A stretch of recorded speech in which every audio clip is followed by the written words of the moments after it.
Good day, I'm Vincent Saxtetter, and this is the After the Age of Fire channel. This is episode 9, recorded September 27th, 2025. Today's topic will be the energy that we use. It'll be the first of two episodes about the energy that we, the human race, use on a daily basis. Um, in the last episode, I talked about how we measure energy, and I'll be using the calorie to discuss everything about energy, the energy from the sun, the energy in uranium reactor, nuclear reactor fuel, the energy in food. It's the calorie, and I just wanted to make you comfortable with the calorie outside of the context of food. Um, and now I'm starting into a sequence.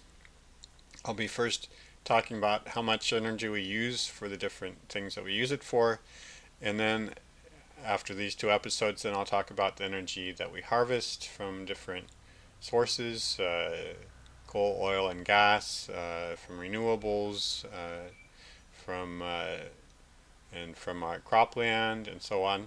And and then I'll talk about the balance, and that's the main point: trying to understand how much we're getting in, how much we're using, and what the balance or imbalance is.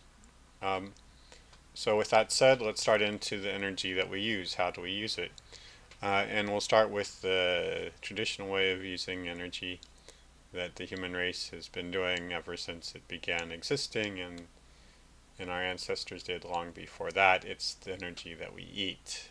Um, so, how much energy do we eat? A human being from age 10 onwards uses around 2,000, somewhere between 2,000 and 3,000 calories per day. Um, that would be, and the average is probably around 2,200 today. Um, it does vary, but and I'll round down to 2,000 calories throughout the rest of the book, because compared to the factors of two, changes in energy consumption that we've been talking about, a factor of 10% rounding is nothing, so it just makes things easier to keep track of. But but of course I know and you know that on average it might be 2,200. Probably an average person could live on 2,000 calories a day and not get sick or die. Um, uh, it does vary with age. In teenage years and early adulthood, you use a bit more. Males use more than females. There's differences in metabolism, and then there's also differences in activity. Um, the baseline actually doesn't change. It doesn't about 2,000 calories, and and it, that just doesn't change depending on what you do. You can't go less than your uh, than your um, then you can't go less than around 2,000. Um, there is a you can use more than 2,000 if you exercise. Um, so if you take an hour's walk, you might use between 100 and 200 calories for that hour's walk. If you exercise very intensely, I mean really intensely, it might be 500 calories per hour. Um, but otherwise it's about the same, and it doesn't change much depending on whether you're awake or asleep. About a fifth of your energy consumption, around 400 calories per day, goes to your brain, and your brain also uses about the same amount of energy awake or asleep. So that comes out to 83 calories an hour for an average person if it's 2,000 calories per day. Um, So you use up a candy bar's worth of energy every 2.5 hours or so. Um, so it's remarkably, compared to the factors of two that we've been talking about in the previous episodes and we'll continue talking about, this is a remarkably the same constant across people, cultures, countries. Um, You might as well just say it's the same. I mean, except for if you're like trying to keep track of somebody's weight gain or weight loss, then you'll think a little bit about it. So, what does it take to satisfy this need for 2,000 calories? Well, um, if you didn't eat anything in a day, then you could meet that need, the calorie need, by consuming 230 grams of body fat. Um, that's around 8 ounces of body fat. Um, or you could just equally well eat or drink the same 230 grams of fat or oil in any form you like. Just down a cup of olive oil, and you'd have consumed the day's calories. Um,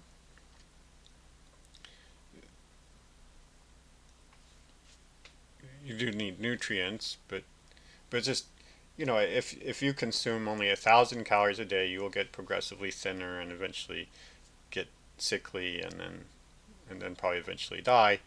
Um, if you consume 2,000, you'll be roughly okay, except for some deficiencies of one thing or another, but you won't be losing weight much.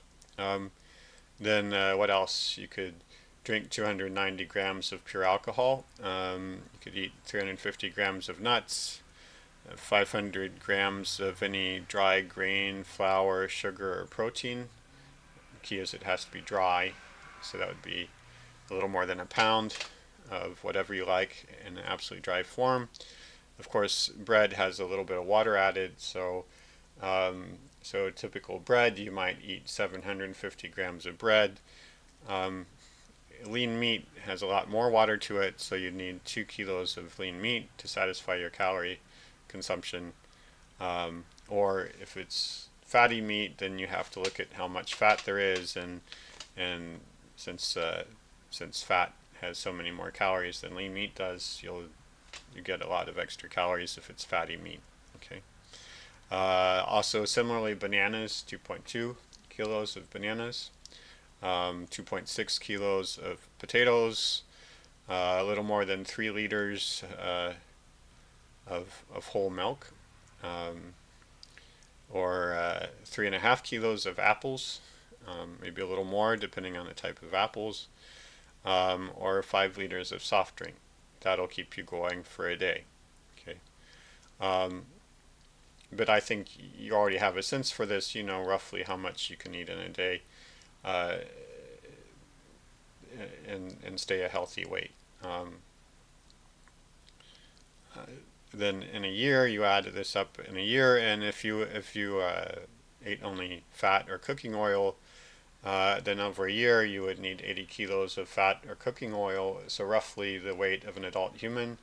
Adult human uses, if he or she were eating fat or cooking oil, eat his weight in fat or cooking oil every year. If it's dry grain or sugar or dry protein, you'd be eating more like 190 kilos, so 2.5 times his body weight in those materials.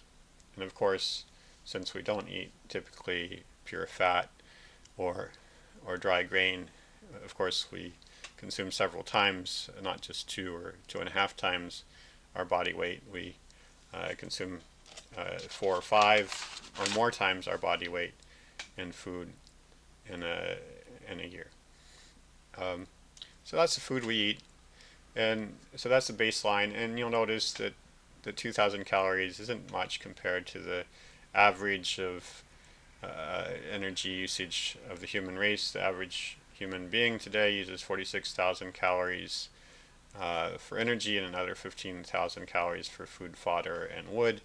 So a total of 60,000 or so, and of those 60,000, there's 2,000 calories of food that go down your throat, and the rest goes somewhere else. So where else does it go? And I'll work up from small energy consumptions to large ones in a typical person's energy budget. So I'll start with some small things. Um, so a typical desktop computer, like the one I'm recording on right now, will use, if I left it on all day, it would use 2,000 calories in a day. That's if you want to know how many watts, I'm thinking of a 100-watt computer. That's fairly typical for a desktop computer. Um, oh, I should back up a minute. I'll come back to the computers and stuff, but I want to before I should have said this to start with. I want to say that when you use energy, there's a big difference between whether you use energy that is supplied in the form of fuel and energy that's supplied in the form of electricity. When you use energy that, like the energy coming into the computer, there's a multiplier. Um, in the United States, the multiplier is a 2.85. It's almost 3. So for every calorie that this computer uses, um, I'm actually using 3 calories. Okay, and there's another 1.85 calories that's being used, almost all of it, at the power plant that's producing the electricity. Um, so so whenever we talk about energy usage here inside the house or an electric car, whatever, you should think whenever we mention an electric device, multiply what I say by 3 or 2.85 if you want to be super careful.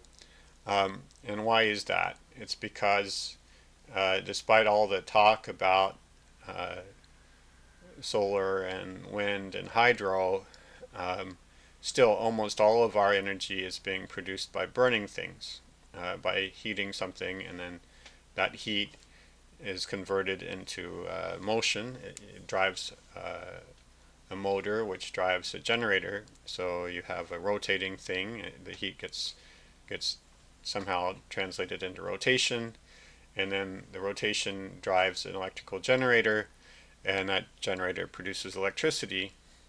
And it's just a fundamental law of physics that when you are trying to convert heat into motion, you lose a lot of the energy. You lose, in fact, you lose in the United States, in most countries, you lose about 2/3 of the energy. Why is that?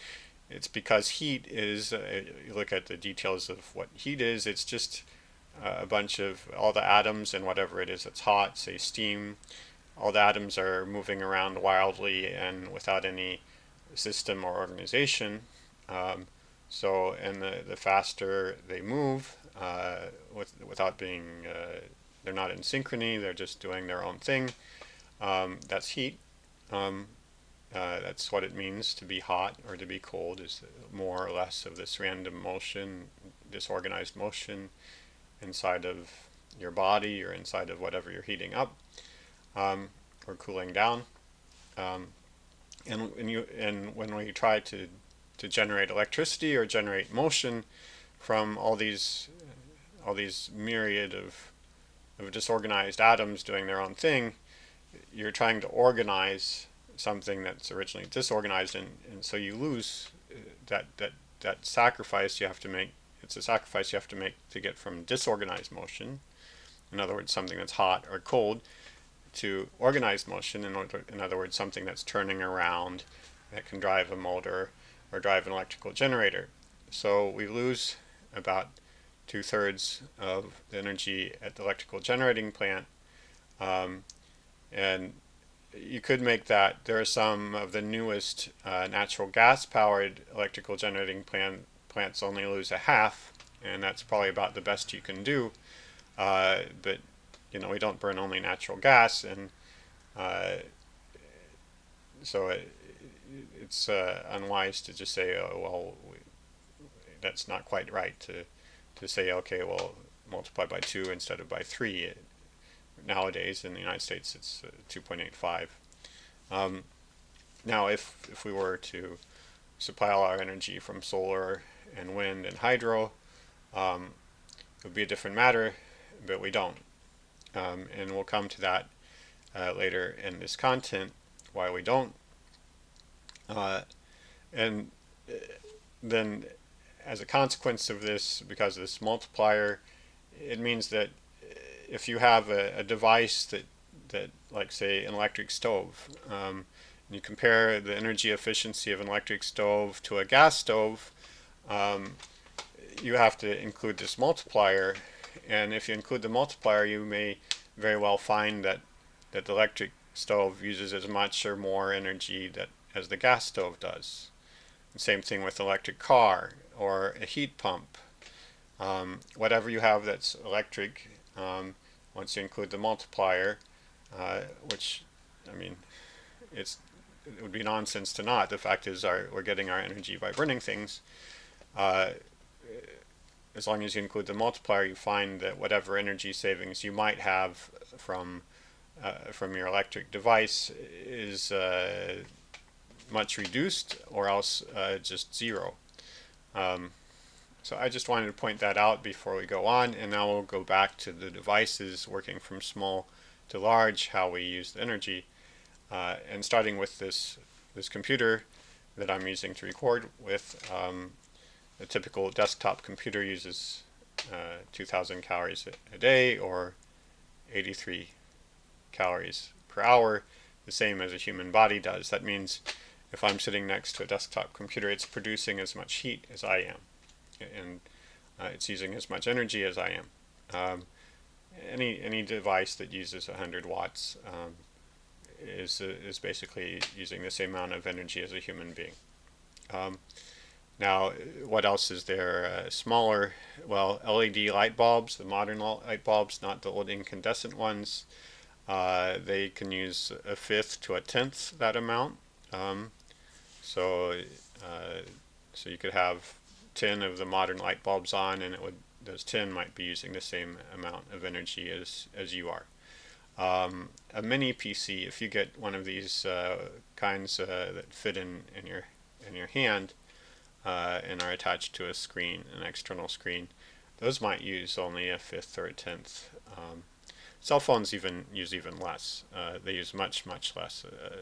I'm not sure quite, but maybe 1% or a couple percent, or less than 1% of your energy usage. That's why you can keep the cell phone on for several days before you need to charge it back up.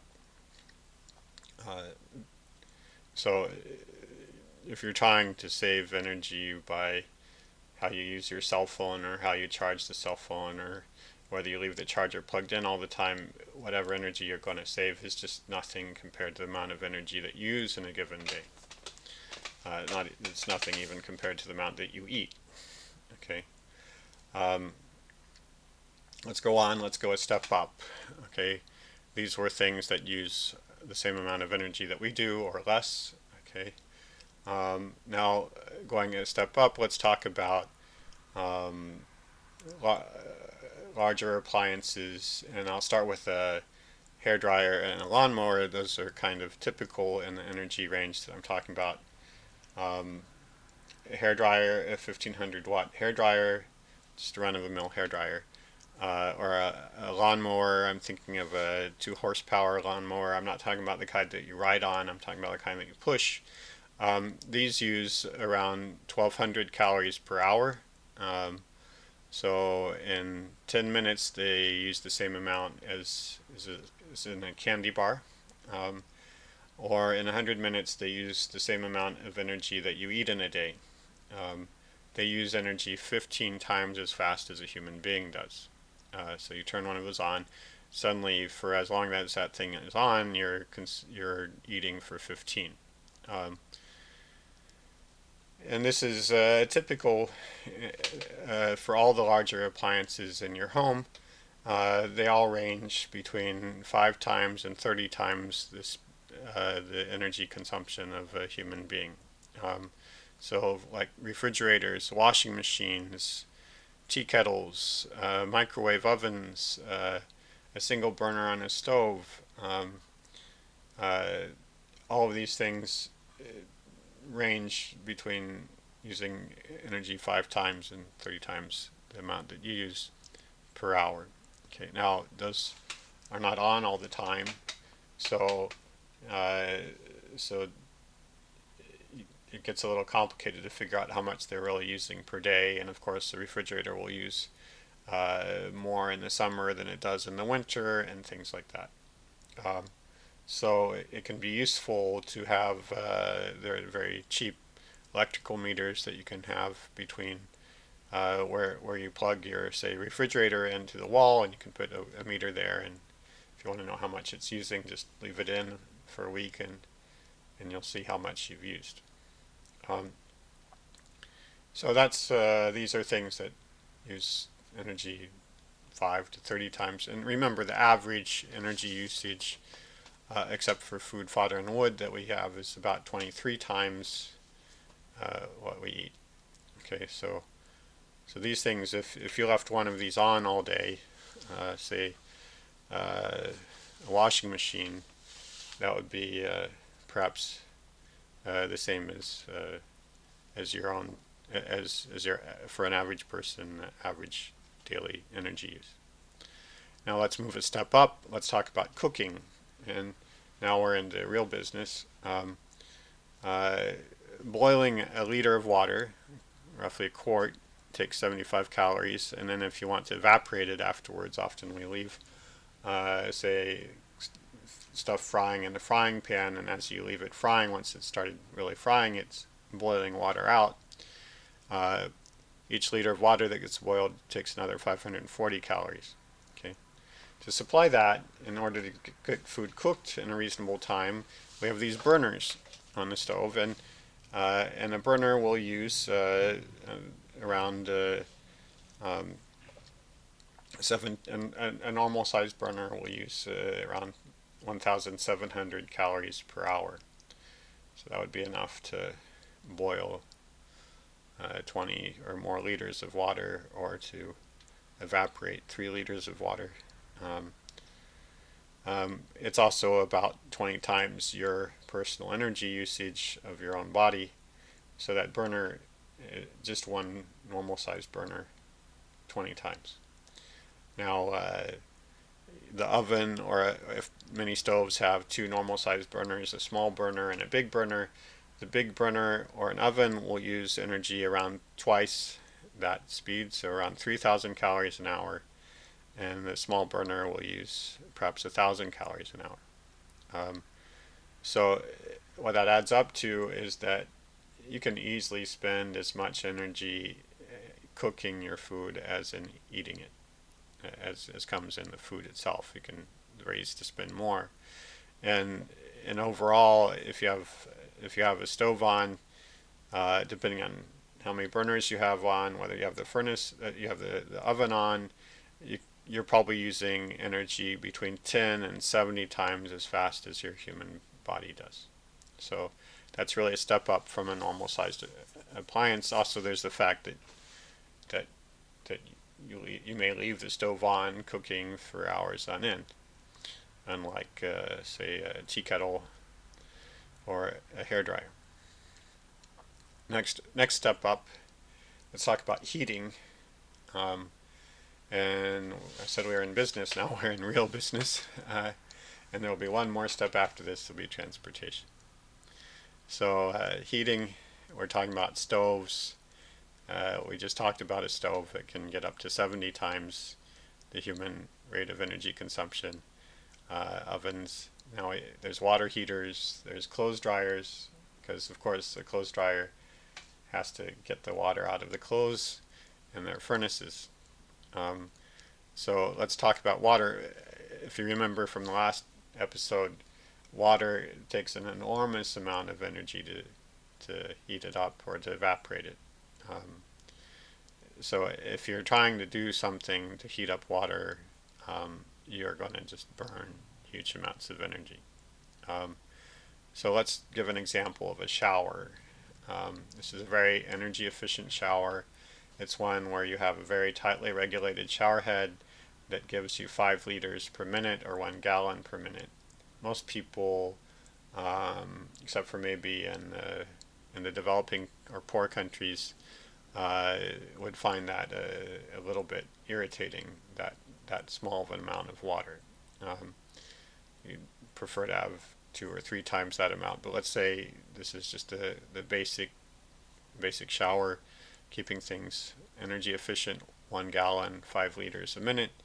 And suppose it's a winter day and the water starts at 40 degrees Fahrenheit, I'm sorry, or 5 degrees Celsius, so just a little bit above freezing. Can't go below freezing because otherwise your pipes will freeze. So just slightly above freezing, and now you heat it up to body temperature because that's what you'll feel comfortable with. So 5 liters a minute from 5 Celsius to body temperature, you'll be using energy 120 times faster than your body does. It's just water soaks up energy like you wouldn't believe. You'd be using 1,750 calories every 10 minutes, or a 6-minute shower would take 1,000 calories. If you think that maybe you could save energy by just filling up a bathtub, well, it depends on how long your showers are. If you had a 30-minute shower, that would be 5,000 calories. That would fill up a rather small bathtub.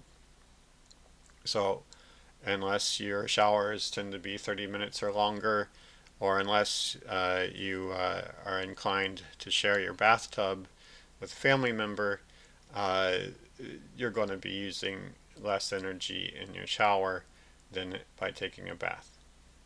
At any rate, when you take a shower or a bath, you're using energy way faster than 100 times faster than your body does.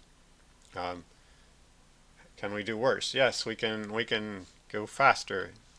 We can talk about heating a house. Okay, in the Midwest of the United States, a single family house, 2 stories, not especially huge by American standards, will have a furnace rated to somewhere in the range of 70,000 BTU, or what that translates to in terms of calories is 200. It's rated to use energy 200 times faster than a human being does. So that would be 400,000 calories per day. And if it's a winter day, then the furnace can be on much of the day, and you can easily spend 100,000 calories or 200,000 calories in a day. So for heating, whether it's heating your house or using a clothes dryer or heating your shower or your bathtub, we're talking 100 times, 200 times the speed of energy consumption that your body has, and this is just really fast. Can we use energy faster? Yes, we do. And our favorite way of using energy faster is transportation. And this will be the main topic of the next episode. I just want to give you a taste. I want to talk about the amount of energy that we consume while driving a compact car. So this compact car, it gets 35 miles per gallon or 12 kilometers per liter. That's a pretty good mileage, pretty good fuel efficiency for a car, any car. And what that translates to in terms of calories is you spend 650 calories per kilometer, or 1,050 calories per mile. So 3 kilometers or 2 miles will take 2,000 calories, the same as that you eat in a day. And cars can go fast. That's the fun part. They can go fast. So if you're driving down a highway at 100 kilometers an hour, which is the same as 62 miles per hour, then you'll be using 66,000 calories per hour. So this compact car will be using energy at 760 times the rate that your body does. It's a beast. It's amazing. Great. 760 times what your body uses. 3 hours of highway driving, you'll use 250 calories, 250,000 calories, the same amount that you would have eaten in 4 months.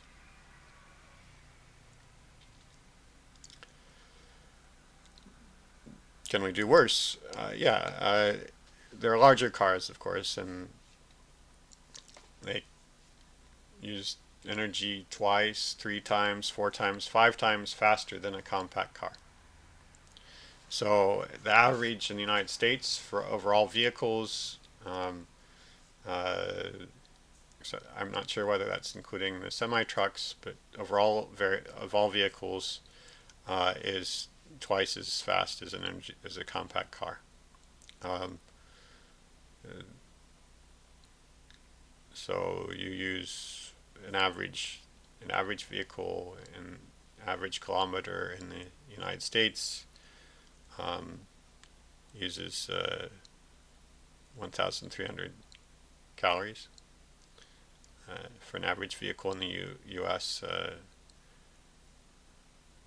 3 hours of highway driving is 500,000 calories, the same as you would eat in 8 months.